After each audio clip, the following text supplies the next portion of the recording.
Hi viewers, ఎలా ఉన్నారు? చిన్నపిల్లలకి, పెద్దవాళ్ళు ఎంతో ఉత్కటంగా వినే పేదరాశి పెద్దమ్మ కథలు ఈ రోజు నుంచి స్టార్ట్ చేసుకుందామా?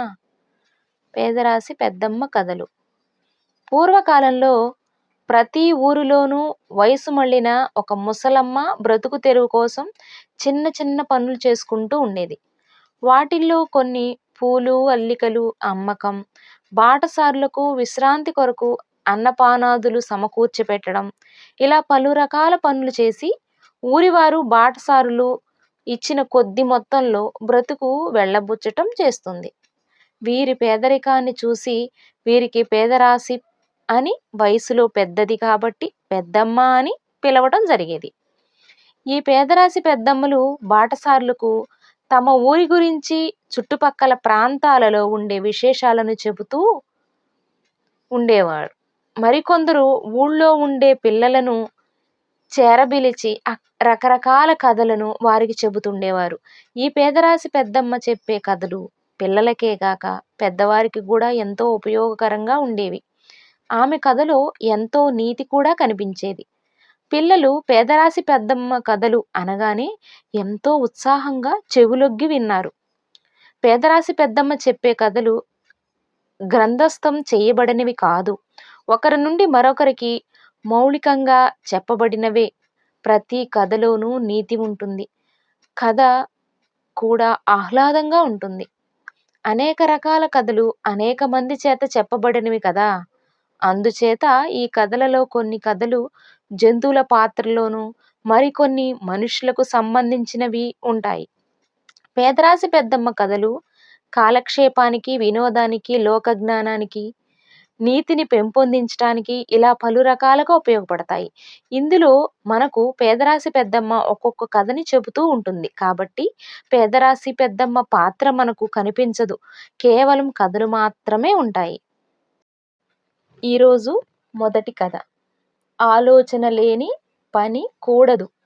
అంటే దాని అర్థం ఆలోచన లేని పని ఏది కూడా చెయ్యకూడదు అని దాని అర్థం. ప్రారంభిద్దామా?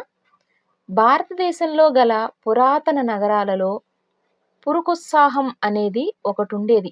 అందులో మార్కండేయుడనే బ్రాహ్మణుడు నివసిస్తూ ఉండేవాడు. అతను దైవభక్తి పారాయణుడు, పాప భీతి గలవాడు, మంచివాడు. అతనికి ఒకే ఒక చింత ఉండేది, అది సంతానలేమి. సంతానం కోసం ఎన్నో పూజలు, వ్రతాలు చేశారు. మార్కండుడు, అతని భార్య భోలి ఎంతో వేడుకొన్నందుకో లేక అతని పూజ సఫలమైనందువల్లనో గాని ఎట్టకేలకు అతనికి ఒక సుపుత్రుడు కలిగాడు. మార్కండునికి ఆనందానికి అంతులేదు. అతని కుమారుని జనన వార్త తన ఇరుగు పొరుగు వ్యక్తులతో పాలు పంచుకోవాలని బయలుదేరాడు. అతను ఇంటి తలుపు తీసినంతనే ఒక తలుపు చాటున ఒక చిన్ని పిల్ల ముంగీస అరుస్తూ కనిపించింది. మార్కండుడు దాన్ని తిప్పి పంపేందుకు ప్రయత్నించాడు. కానీ ఆ ఇంటిని అతనిని వదిలి వెళ్ళలేక అక్కడే తచ్చట్లాడుతూ ఉంది. మార్కండుడు ముంగీసి పిల్లను దేవుడే తన వద్దకు పంపాడని భావించి దాన్ని తీసుకొని పెంచుకోవడానికే నిర్ణయించుకున్నాడు. మార్కండుడు తన బిడ్డతో పాటుగానే ముంగీసను కూడా అల్లారు ముద్దుగా పెంచుకోసాగాడు. చుట్టుపక్కల వాళ్ళు మార్కండుతో, ముంగీస నీ రెండో కొడుకా అని అడుగుతూ వేళాకోళమాడేవాడు. అలా కొంతకాలం గడిచింది. మార్కండుడు, అతని భార్య భోలి ఇద్దరూ తమకు లేక కలిగిన సంతానంపై ఈగ కూడా వాలకుండా పెంచుకుంటున్నారు. ఒకనాడు మార్కండుని భార్య భోలి దగ్గరలో గల నదిలో స్నానానికి వెళ్ళింది. అక్కడే బట్టలు కూడా ఉతుక్కుంటారు. వెళుతూ పిల్లవాడిని జాగ్రత్తగా చూస్తూ ఉండమని భర్త మార్కండునికి అప్పగించి వెళ్ళింది. మార్కండుడు కూడా పిల్లవాని ఉయ్యాల దగ్గరే ఉండి పిల్లవానికి నిద్రాభంగం కాకుండా చూస్తున్నాడు. అదే సమయంలో ఆ దేశపు మహారాజు గారు అత్యవసర పని మీద మార్కండుని రాజ్యసభలో తక్షణం హాజరు కావాలని తన భటులతో కబురు పంపాడు. మార్కండునికి ఏం చేయాలో పాలుపోలేదు. ఇంట్లో ఇంకా ఎవరూ లేరు. తన భార్య రేవుకు వెళ్ళింది. ఆమె రావడానికి 2-3 గంటలు పడుతుంది. రాజుగారు సభకు తక్షణం రమ్మని కబురు పంపారు. ఆలస్యం చేస్తే రాజుగారు కోపంచుకుని దండిస్తారేమో, రాజుగారు దండన కంటే కఠినంగా ఉంటుంది. ఇలా పరిపరి విధాలుగా ఆలోచించి చివరకు రాజ్యసభకు వెళ్ళడానికే నిర్ణయం తీసుకున్నాడు. పిల్లవాడికి నిద్రాభంగం కలగకుండా చూసుకోమని తన ముంగీసుకు చెప్పి తలుపు దగ్గరగా వేసి రాజుగారి వద్దకు బయలుదేరాడు. పిల్లవాని ఉయ్యాల వద్ద గల ఒక ఎత్తైన బల్లపైన ముంగిస కూర్చొని పిల్లవానిని చూస్తూ ఉంది.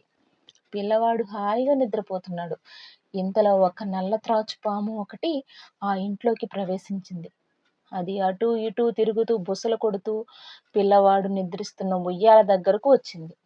అంతేకాక చకచకా ఉయ్యాలపైకి ఎగబాకటం మొదలుపెట్టింది.